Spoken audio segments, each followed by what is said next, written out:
is self-defeating. Chancellor, how do you respond? Good morning. Good morning, Nick, and it's great to talk to you as ever. I absolutely agree that we've got to do more to grow our economy. The record over the last few years has not been good enough. Now, I have defied the forecasts this year. The OBR said in the spring that our economy would grow by 1%. They now say it will grow by 1.5%. That follows upward revisions from the IMF, the OECD, and the Bank of England as well. In fact, the IMF say will be the second fastest growing economy in the G7 this year. But it's why we're doing things like trade deals with the US, with India and the EU. It's why we're ripping up our planning rules, reforming regulation, getting pension saving working for the economy. And it's why yesterday we did a big package to support entrepreneurs, because I want to send that message. If you build in Britain, Britain will back you. And that's what the budget was all about yesterday, growing the economy and putting more money in working people's pockets. Surely the budget, as I understand it, Chancellor, was an extra 780,000 low earners will be dragged into paying income tax, 922,000 more middle earners will end up paying the higher rate, and 4,000 will be caught in the upper 45p rate. That's 1 million people you've dragged in to pay for this, isn't it, Chancellor? Well, those come in 2028, and of course the previous government froze those tax thresholds for 7 years. We have extended that. I do recognise that is asking working people to contribute a little bit more, but we managed to keep that to an absolute minimum by bearing down on waste and inefficiency in public spending, with further efficiency targets and concrete measures announced yesterday, why we are taxing the gambling companies a bit more, why we're asking But it's not a little bit more. It's not a little bit more if you're a middle earner, is it? In some instances, you're being brought into the 40p tax rate. Well, that's from 2028, but next year we are taking £150 off of everyone's bills, whether you're a pensioner or somebody that goes out to work every day. And I recognise that the cost of living is still people's biggest concern. It's why we're freezing prescription charges for another year. It's why we are freezing rail fares. The first time that's happened in 30 years, and doing things like expanding free childcare for working parents. You know, all of this is aimed at reducing the cost of living and ensuring that families can spend more of their money on things that matter to them. You removed the two-child benefit cap. I mean, why should families in benefits not face the same financial choice about having children as those who support themselves in work? Why not, Chancellor? 60% of the people, Nick, 60% of people that will benefit from the two-child change are people in work. But child poverty is pervasive, and there are a lot of people who go to work every day but still aren't earning enough to, be able to put food on the table and pay their energy bills. This will lift directly 450,000 kids out of poverty. And yesterday I was in a hospital chatting to the nurses there, and they said that kids end up in hospital with respiratory problems because they are living in cold and damp homes. That is not acceptable in one of the richest countries in the world. And 60% of kids that will benefit from this have parents that are going out to work and doing the right thing. How are you defining poverty? It's 60% of medium incomes. That's how poverty is measured. It has been in this country for a long time. When does a chancellor realise their entire economic strategy has just been exposed as complete nonsense? The moment Nick Ferrari starts asking basic questions. And that is exactly what happened in what might be the most uncomfortable interview of Rachel Reeves's political career. But before we watch this political car crash unfold, let me ask you something. If you are watching Britain Watchdog right now without being subscribed, what are you doing? 95% of you watch our content without hitting that subscribe button. It costs you absolutely nothing, takes 1 second, and keeps us bringing you these moments of political accountability.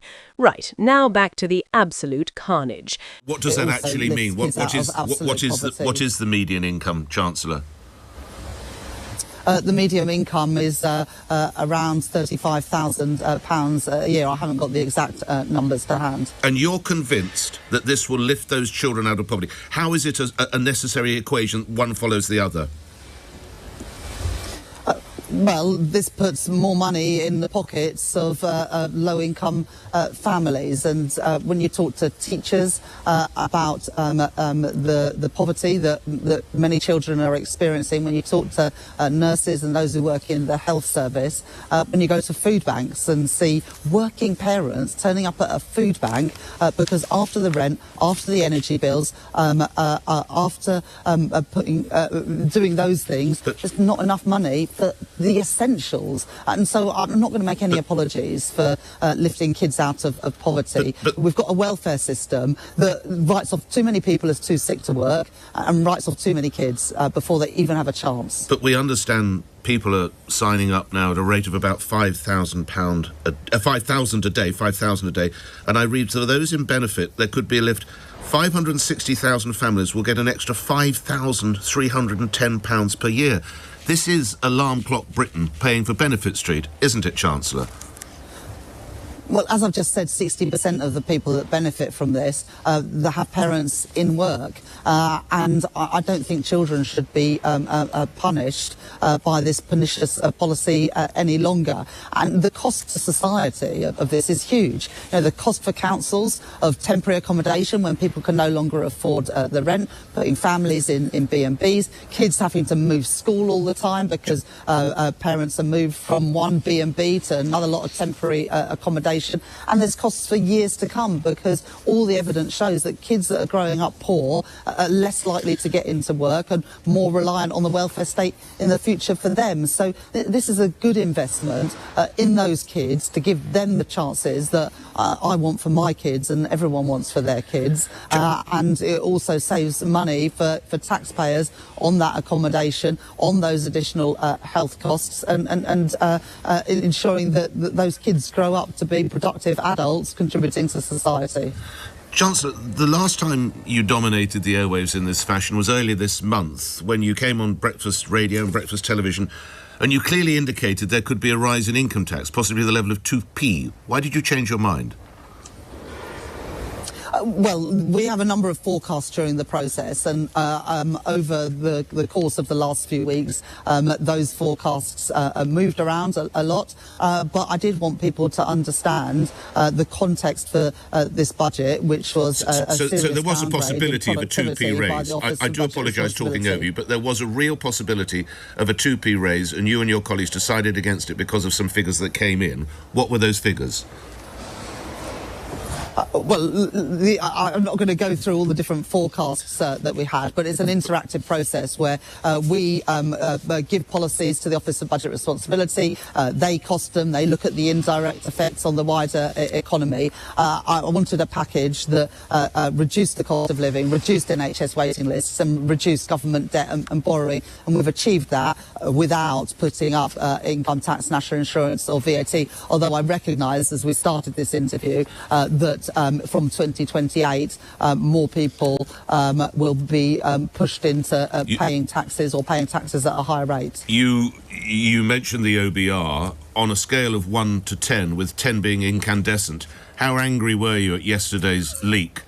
Imagine this. Rachel Reeves, the Chancellor of the Exchequer, sitting across from Nick Ferrari, probably thinking this would be a routine interview to sell her budget.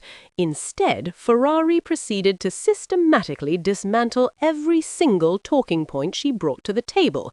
This was not an interview, folks. This was an interrogation, and Reeves had no answers. Let us start with the tax threshold freeze. Ferrari asked the simplest question imaginable. Why are you freezing tax thresholds starting in 2028?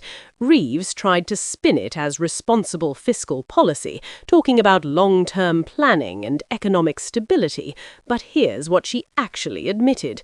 More people will be dragged into higher tax brackets, working families will pay more, and she tried to sell this as good news by pointing to a measly £150 off household bills. Wait, it gets better. Ferrari then pivoted to the two-child benefit cap. Reeves defended removing it by claiming 60% of beneficiaries are working families, and it reduces child poverty. Noble, right? Except Ferrari immediately hit her with the reality check. If you're giving money to families with more children while simultaneously freezing tax thresholds and refusing to guarantee no future tax increases, you're essentially taking from one pocket to put a fraction of it back in the other. The maths does not work, and Reeves knew it. Picture this moment, Reeves, visibly uncomfortable, trying to pivot to her pro-growth policies, trade deals, regulatory reform, support for entrepreneurs, all lovely buzzwords that mean absolutely nothing to families struggling with energy bills and grocery prices right now. Ferrari was not having it. He kept bringing her back to the concrete questions. Will taxes go up again? Can you guarantee they will not? And here's where it fell completely apart. She refused. She would not guarantee no future tax increases. She cited fiscal uncertainty, economic forecasts, all the usual political waffle. But what the British public heard was this: yes, taxes are going up again. We just haven't decided when or how much yet. The interview then shifted to the reported confrontation with Sadiq Khan. She denied it completely. Classic politician move: deny, deflect, move on. But Ferrari was not letting her off that easily. He pressed her on the relationship between the Treasury and the Mayor's office, the tensions over London funding, the broader dysfunction. Reeves stonewalled, but her body language told the real story. Social media absolutely erupted during and after this interview. Twitter was flooded with clips of Ferrari's best moments. The comments were brutal, people calling out Reeves for her non-answers, others pointing out the glaring contradictions between her promises and her policies. Conservative supporters were in celebrating mode, Labour supporters were in full damage control mode, and ordinary Britons were just watching another politician squirm under basic scrutiny. Here's the broader picture. Rachel Reeves came into this job promising fiscal responsibility and economic growth. What has she delivered? Tax freezes that hurt working people, benefit changes that don't go far enough, and a complete inability to guarantee any stability moving forward. Nick Ferrari exposed that in real time, and Reeves had absolutely no defence. Britain deserves a Chancellor who can answer basic questions about tax policy. What we have instead is someone who crumbles the moment a journalist does their job properly. Embarrassing. I mean, look, I found out about it when I was in the House of Commons chamber. It is clearly unacceptable that the Office of Budget Responsibility... I wanted a number from you, Chancellor. You're good on numbers. 1 to 10, 10 being incandescent. Where were you on the anger scale? Well, look, I was, at the higher end, Nick, but Richard Hughes has written to me last night apologising. There's an urgent review going on to see exactly how this was able to happen. That will report to me very quickly. All right, lastly, talking about disagreements, tell us about the bust-up with London Mayor Sir Sadiq Khan. What went on in your office? I don't recognise that. Yesterday in the budget, you know, we've put in money for the Lower Thames crossing, which eases congestion within London, and also the DLR extension out to Thamesmead. And you know, in London, kids are going to be lifted out of poverty from this budget, and are going to have £150 off their energy I wasn't bills. referring to yesterday. Just a couple of weeks ago. I was referring to a report started by the New Statesman, picked up by the Standard. You told Sir Sadiq earlier this year to, quote, get out of my office as he tried to negotiate more funding for the capital. What more can you tell us about this, Chancellor? I don't recognise that characterisation. I've got a great relationship with Sadiq, and I saw him just a couple of weeks ago at Remembrance Sunday at the Cenotaph, and I was pleased yesterday to be able to set extra support to get that DLR to boost growth and get more houses built in that part of London. OK. So, lastly, with the changes, having said that having said before that it was all fully costed, last year you fixed the foundations, can you assure my listeners now, read my lips, no more tax increases as and when you present next year's budget? There will be no threshold moves, no tax increases. Everything is now securely fixed and the foundations set. Chancellor. No Chancellor can predict the future or write next year's budget, but I made my choices yesterday to get NHS waiting lists down, cut the cost of living and reduce the debt and the borrowing. I think they were the fair and the necessary choices in the circumstances that I faced, but Chancellors' governments have to respond to events. But look, I've doubled the size of that headroom against our fiscal rules yesterday so that we can withstand the shocks, which I'm sure will continue to come our way. Grateful for your time, Rachel Reeves, Chancellor of the Exchequer, joining us here on LBC 6 minutes after 8. We're going to delay the news because let's get straight to the reaction from the Shadow Chancellor, Sir Mel Stride, who's been listening to that. And obviously you saw and heard yesterday as their budget was outlined. I was watching some of it. Can I suggest at times there was almost an incredulous look on your face, Sir Mel? I've not had the opportunity to speak with you, and obviously I want my listeners to hear your take on what you heard yesterday and what you're hearing on what's called the broadcast round this morning.